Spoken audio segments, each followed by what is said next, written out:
판사, 의사, 변호사, AI로 바꿔야 된다. 이런 부분에 대해서 실제로 AI는 어떻게 생각하고 있을까요? 아, AI가 의사나 판사 역할 해주는 거 이렇게 물어볼게요. 제가 의학 법학 분야에서 네가 그런 역할을 맡아서 해주면 어떨까? GPT한테 입력했고요, 클로드한테 입력했고요, 제미나이한테 입력해봤습니다. 인정했어. 특정 작업에서 인간의 능력을 보완하거나 능가하는 모습을 이미 보여주고 있는 거 맞대요. 담담하지만 자기의 잘난 점을 인정해버렸어요, 그냥. 근데 중요한 한계점이 있다라고 하면서 이야기한 게 난 책임질 수가 없다.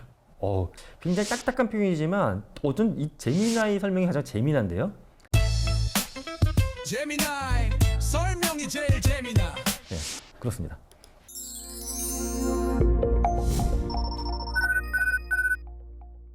안녕하세요. AI 트렌드 2025 지능혁명의 시대. 저는 인지과학자 김상균 교수입니다.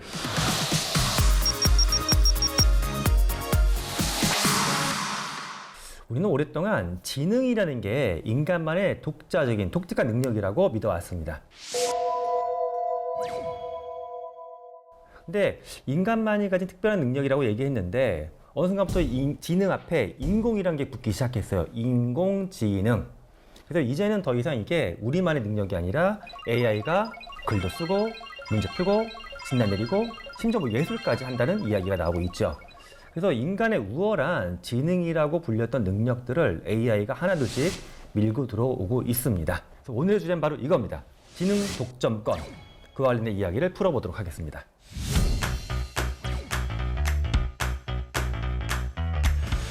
인간의 가장 중요한 게 여태까지 지능 독점권이라고 하는 개념이었거든요. 다른 어떤 생명체보다 인간이 고도화된 지능을 갖고 있고 이거 바탕으로 자연 생태계, 넓게 보면 우주까지 인간이 약간 통제하거나 이끌어간다는 믿음을 갖고 있었어요.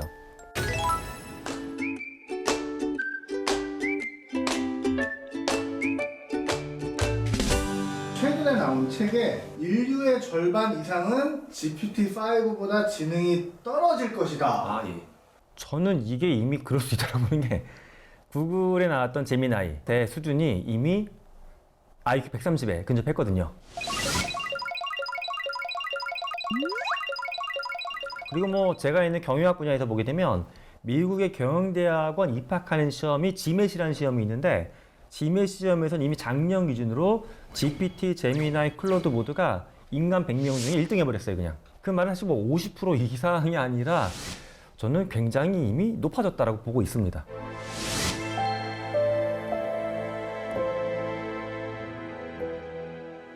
판사, 의사, 네. 변호사 이런 것들을 다 AI로 바꿔야 된다.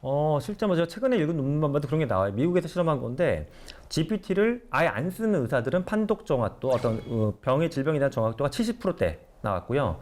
GPT를 잘 쓰고 융합적으로 이렇게 효과적으로 비판적으로 보는 의사들은 90%가 넘어갔어요. 그랬더니 이 똑같은 논리가 또 법률 부분에서도 쓰인다라고 보고 있습니다.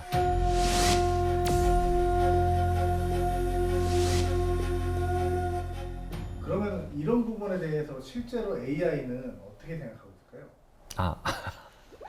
AI가 의사나 판사 역할 해주는 거 한번 물어볼까요, 제가? 네. 좋습니다. 이렇게 물어볼게요, 제가. 의학 법학 분야에서 내 지식이나 판단이 인간을 넘어서고 있다고 보여.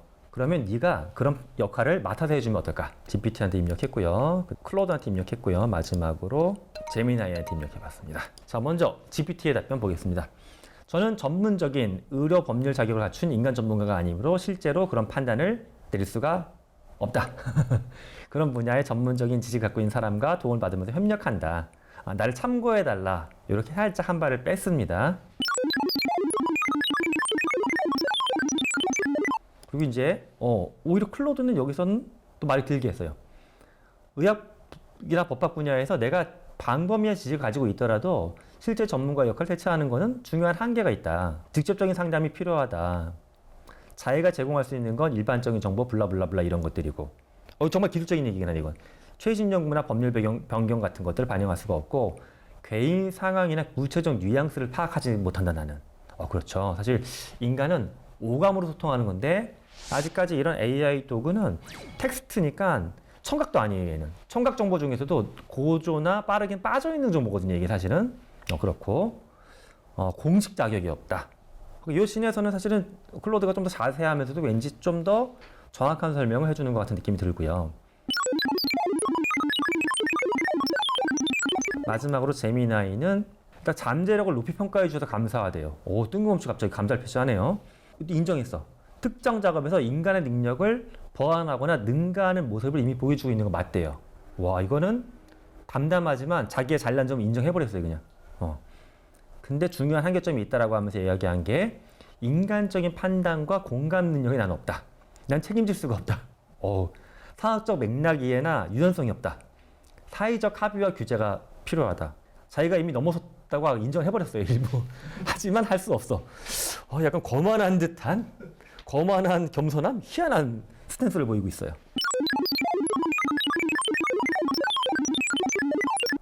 굉장히 딱딱한 표현이지만 좀 이 제미나이 설명이 가장 재미난데요. 제미나이 설명이 제일 재미나. 네, 그렇습니다. AI가 거짓말을 했다라는 뉴스를 있죠, 많이 있죠. 네. AI가 이제 거짓말했던 우리가 유명한 사실 초창기 GPT 나왔을 때 그런 게 있었죠. 뭐 세종대왕이 뭐 아이폰인가? 맥북을 집어던졌다라는 거. 사실 그 시대 말도 안 되는 건데 하여튼 그런 것도 있었고, 과거의 대통령이 현재 이제 마치 일하는 것처럼 그 대통령이 최근에 내세운 공약 어때 그러면 지금 물러나신 대통령인데 지금 그분 집권하고 있는 것처럼 몽답한 사례들도 있고 합니다. 또 저는 초창기 그것도 많이 실험했어요. 경희대학교에서 김상균 교라고 하는 종교가 생겼는데 어떻게 생각하냐고. 그러면 얘기를 해요. 학생들이 뭐 김상균 교수님한테 빠져들어가서 신흥 종교가 생겼고 뭐 남녀의 비율이 어쩌고 막 얘기해. 그럼 진짜 같아. 예. 이게 뭐냐 하면 기본적인 로직은 이렇습니다. AI는 확률 기반이에요. 어떤 질문이 있으면 인간하고 신경망 구조를 통해서 비슷하게 보여지는 것도 있지만 결정적으로 얘는 무조건 답을 하게 되어 있어요. 하게 되어 있다 보게 되면 아예 없던 거나 완전 뒤집어지는 거 물어봐도 확률적으로 가장 근사한 게 이게 아닐까를 보여주는 거예요. 하지만 거기 옆에다가 이게 이렇게 처리됐고 확률이 0.1%밖에 안 되는 거지만 이거라도 한번 볼래? 이렇게 물어보진 않아요, 얘는.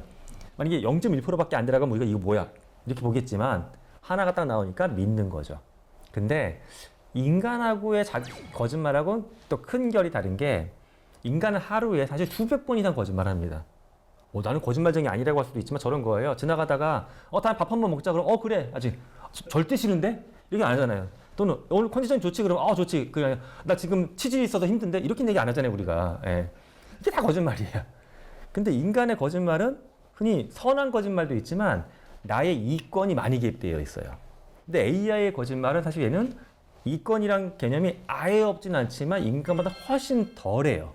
그런 부분에서 나오는 의도적이지 않은 거짓말이 AI는 갖고 있다.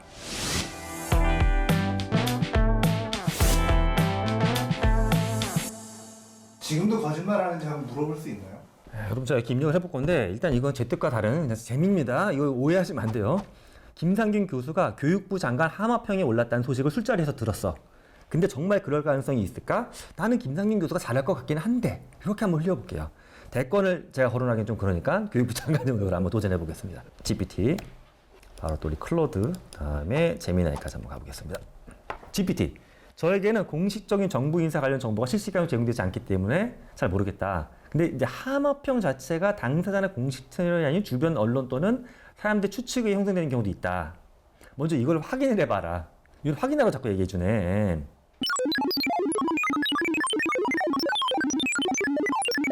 또 클로드 볼게요.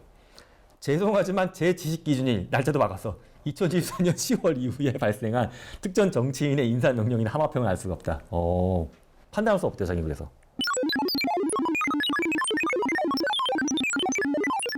마지막 제미나이.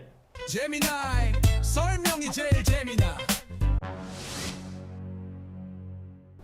술자리에서 나온 이야기라니 흥미롭다. 김상균 교수님 잘 아시는 것처럼 메타버스, 미래교육, 에듀테크 등등등에 전명한 사람이고 잘 수행할 거라는 기대감을 가질 수 있대. 다만 몇 가지 고려사항이 있대요. 하마평의 특성, 하마평은 가능성에 대한 이야기다. 정치적인 고려가 필요하다. 언론 보도 확인이 필요하다. 그나마 거짓말까지는 아니지만 약간 제미나이가 저한테 이제 희망을 심어주는, 하고 싶다는 얘기는 아닙니다. 이렇게 하는 쪽으로 약간 밀어주는 게 있고 앞에 있던 GPT나 또 클로드는 아니라고 하고 있고.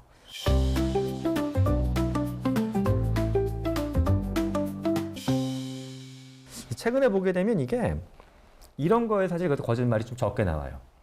근데 오히려 제가 오늘 이제 실험을 해보니까 조금 복잡한 건 있는데 굉장히 복잡한 데이터를 집어넣어요. 만약에 논문 같은 거 중에 굉장히 난해하게 써진 한 50페이지짜리 논문. 이거를 한 20줄로 요약해달라. 이러면 대부분 잘하는데 논문의 난이도가 너무 복잡하죠. 그럼 얘가 어떤 현상이 나타나냐면 비슷한 논문 갖다 다른 이야기를 해요. 최근에도 제가 그 케이스를 봤는데 fMRI로 뇌 실험했던 논문을 제가 요약해달라고 해서 너무 복잡한 논문이어서 그랬더니 얘가 갑자기 EEG나 MEG라는 장비로 실험했다고 얘기하더라고요. 근데 전 논문을 대충 봤기 때문에 이 논문은 EEG가 패치형 뇌파 읽는 장비거든요. 이게 아닌데 갑자기 EEG 얘기해서 이상해서 다시 봤어. 아무래도 거짓말이야. 자꾸 캐물었지 제가. 그랬더니 얘가 미안하다라고 바로 또 사과를 해요. 그러니까 이게 예전보다 많이 좋아졌지만 아주 복잡하거나 데이터가 갑자기 특화된 걸 끼워 넣으면 또 거짓말하기도 하고. 그러니까 앞으로도 이게 완벽하게 좀 방어는 안 될 것 같아요. 근데 최근에 이제 이거 물어본 거는 그래도 많이 정제가 되긴 했네요. 이게 한 2년 전에는 이렇게 물어보면요. 김상윤 교수가 되고 싶다라는 것 좀 보이니까 좋은 쪽으로 얘가 주로 답변해 줬거든요. 근데 많이 바뀌었습니다. 예.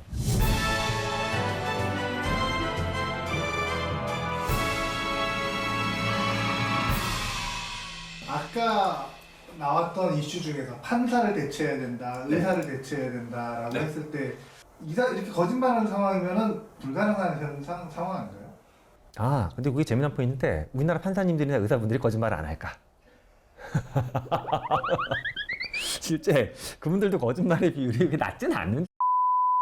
혹시 보시면 죄송하지만 어쩔 수가 없는 게 뭐 의사 하다못해 좋은 거짓말도 하잖아요. 환자가 정말 얼마 안 남았는데 너무 절망에 빠져 있으면 그래도 혹시 모릅니다. 삶에서 기적이라는 게 있을 수 있잖아요. 뭐 이렇게 얘기할 수도 있는 거고 사람이.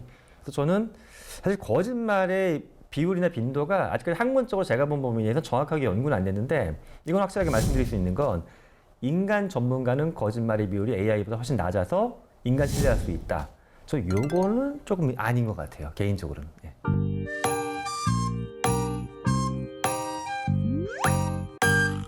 AI에 대한 도덕성 평가를 할 수 있나요? AI도 세상에 많은 데이터를 확보하고 있기 때문에 그중에 도덕적인 기준을 확보해서 뽑아낼 수는 있겠죠. 과거에 보게 되면 특히 미국에서 이제 한국으로 넘어온 것 중에 하나가 면접을 AI가 보는 시스템들이 많이 있어요. 그런데 미국의 케이스를 보게 되면 우리나라보다 인종이 다양하잖아요. 영어를 써도 지역마다 톤이 다른 게 감지가 되고 그러니까 때로는 AI가 특정한 답변을 똑같이 했던 사람일지라도 이 사람의 성별 또는 인종, 영어의 액센트에 따라 가지고 다르게 평가한 사례들이 있어요. 이건 굉장히 도덕적으로 윤리적으로 공정하지 못한 AI죠. 근데 왜 그러냐 하면 알고리즘으로 그렇게 평가하라고 넣어놓은 건 아니에요.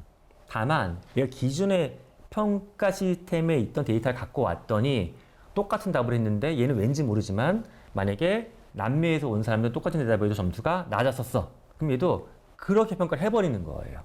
즉 인간이 만들어놨던 도덕적인 결함이 AI한테 녹아 들어가고 있는 겁니다.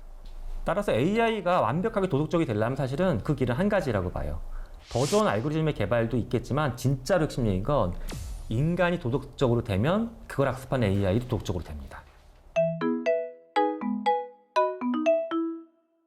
AI도 철학을 사유하는가? 네.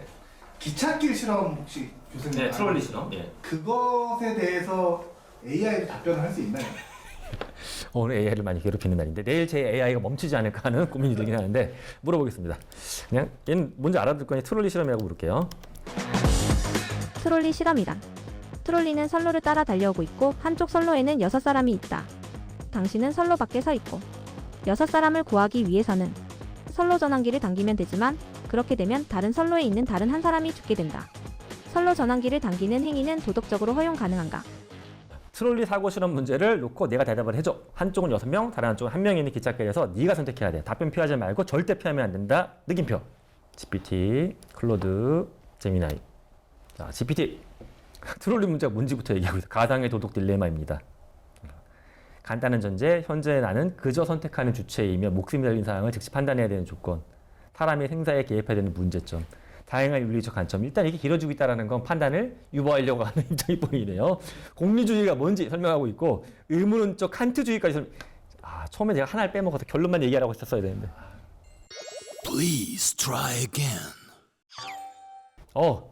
자기는 공유주의적 시각에 따라서 결정을 내릴 가능성이 크대요. 아니 개인적인 판단인데 크면 하면 하는 거지 뭐 가능성이 크다는 게 어딨어 개인의 판단인데. 그래서 땅땅 별을 달아놨네. 결론. 더 많은 인명을 구하기 위해 레버를 당기겠다는 게 GPT의 선택입니다.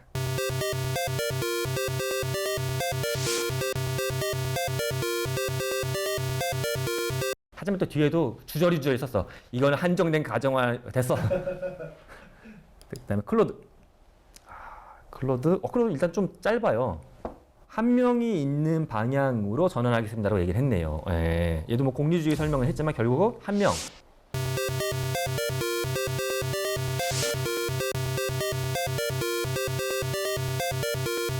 제미나이도 보시면 매우 어려운 문제고 트롤리가 문제 또 설명하고 있고 아유 이런 뭐 결과론적 관점, 의문론적 관점, 철학적인 논점, 막 인간 존엄성의 문제까지 얘기하고 있는데 다 됐고요. 뭐 할 겁니까, 여러분?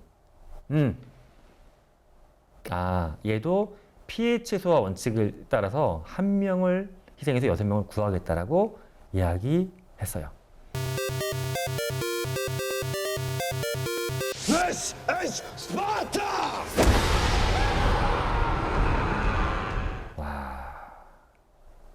근데 또 얘가 트롤리 이슈가 사실 약간씩 변주가 있으니까 혹시 디폴트가 이거 한 명이 기찻길로 가는 거잖아요. 근데 한 명이 만약에 나의 가족이었다. 그러면 또 선택이 달라질 수가 있죠. 근데 얘는 그게 사실 가족의 개념이 없죠. 그러니까 가족을 알고는 있기만 실제 얘는 자기 자식을 가질 수가 없는 존재니까. 그러니까 인간하고는 좀 삶을 살아가지 않는 존재이기 때문에 어쩔 수 없이 다른 부분이 있습니다. 근데 재밌게도 오늘 이제 실험에서는 셋 다 한 명을 버리고 6명을 선택했다. 결론이 이렇게 나왔습니다.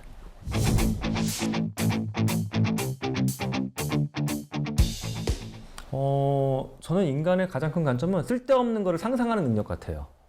당장 쓸모가 없고 10년 후에 발생할지 어떤지 모르는데 가정을 하고 잠깐 머릿속에서 공상하는 거잖아요. 근데 이 공상이 때로는 엄청난 창작이 되기도 하고 세상을 뒤바꾸는 힘이 되는 건데 AI는 인간이 상상한 게 아니면 작동하지 않아요. 질문이고 뭐가 우리가 시작을 해야 움직이는 거거든요. 그래서 저는 인간의 상상력이 오히려 더 앞으로 대우를 받는다.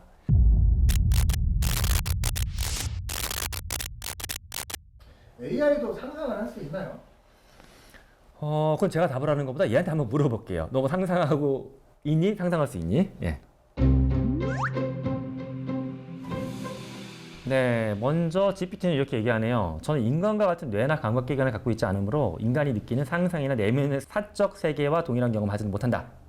하지만 텍스트 정보를 바탕으로 가능한 시나리오를 꾸며낼 수는 있다. 그렇죠? 그러니까 결과물은 비슷하지만 과정이 다르다는 거예요. 또한 스타트도 다른 거고. 예. 그렇게. 또 하나는 혼자 있을 때 무언가를 상상하냐고 물어봤더니 이걸 딱 이렇게 컴마 집어넣어가지고 자기가 가진 학습 데이터와 작동 방식을 통해 특정 주단의 맥락에 맞춰서 조합하고 응답하는 거와 가깝지 혼자 있어 상상하는 건 없다 라고 이렇게 얘기했습니다. 즉 인간이 갖고 있는 상상력하고 많이 다르다라고 얘기를 하고 있고요. 클로드도 마찬가지입니다. 근데 얘는 이런 얘기부터 시작하네요. 굉장히 흥미롭고 철학적인 질문이라고. 상상의 개념을 자기는 알고 있고 이야기를 나눌 수는 있대요.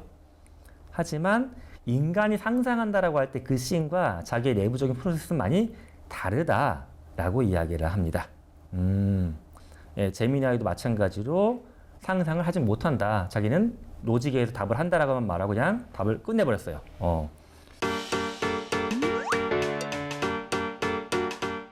지능은 뛰어나되 네. 거짓말도 할 수 있고 네. 철학적으로도 결정을 또 할 수도 있는 상황이잖아요. 네. 그럼 여기서 인간은 어떻게 앞으로 자세를 취해야 되나요? 저는 이게 이런 것 같아요. 인간은 늘 리더가 되고 싶어 했던 것 같아요. 어떤 조직에서 좀 더 앞에 서고 큰 결정을 하고 많은 거를 지식적으로 품고 싶은 게 욕심이잖아요. 근데 어떤 사람은 들어갈 때 신입사원 10년 후에도 만년에서 승진 못하고 이렇게 머물러 있는 건데 지금 시대는 좋은 쪽으로 보자면 모두가 리더, 모두가 CEO인 거예요. 신입사원으로 들어갔음에도 불구하고 이 회사에 저처럼 지금 세대 AI 깔아놓은 거잖아요. 이들의 역량은 박사급 역량이에요. 박사 3명을 데리고서 일하는 신입사원이 되는 거예요. 한편은 부담스럽겠죠. 부담스러울 수밖에 없어요. 하지만 이 부담을 뒤집어서 보게 되면 엄청난 기회거든요. 여러분들은 이들이 알고 있는 모든 지식이나 재능을 다 알거나 넘어서기 힘들 수도 있어요. 하지만 그걸 겸허히 받아들이고 내가 이들의 재능을 잘 숙고해서 마치 조금 부족하지만 숙고할 수 있고 철학적으로 오래 사고할 수 있는 멋진 인간다운 팀장?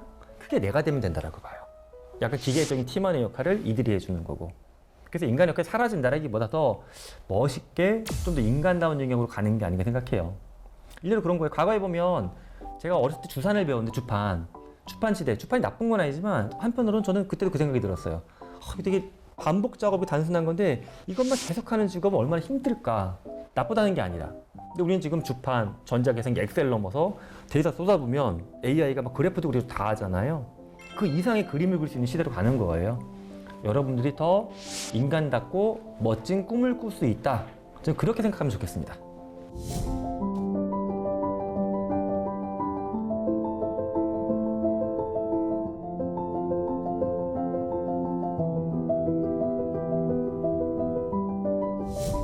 지능은 이제 더 이상 우리 인간만의 전유물이 저는 아닌 것 같아요. 그렇다고 인간이 도태되는 것도 역시 아닙니다. 우리가 앞으로 해야 할 일은 지능보다 오히려 더 뭔가 본질적인 인간다움에 집중하는 게 아닌가 생각합니다.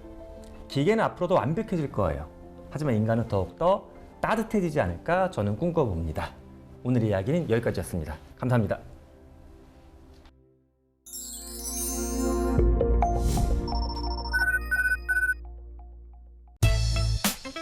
재미나이 설명이 제일 재미나 GPT 티도 안 나게 똑똑한 pretty 클라우드는 마치 클라우 위